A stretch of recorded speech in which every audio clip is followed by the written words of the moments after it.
Dinas Lingkungan Hidup dan Persampahan, DLHP, Kota Ambon memasang spanduk imbauan bertuliskan, buang sampah pada tempat dan waktunya, di 19 titik collection point yang tersebar di 4 kecamatan di Kota Ambon.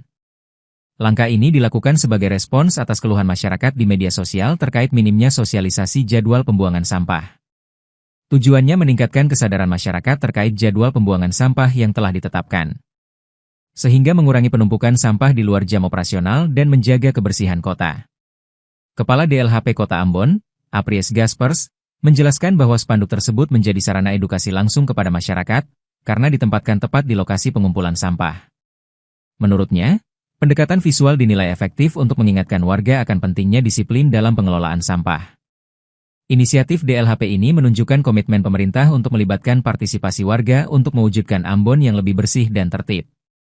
Langkah sederhana seperti ini diharapkan menjadi momentum perubahan perilaku masyarakat dalam pengelolaan sampah sehari-hari.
Download Tribun X sekarang, menghadirkan lokal menjadi Indonesia.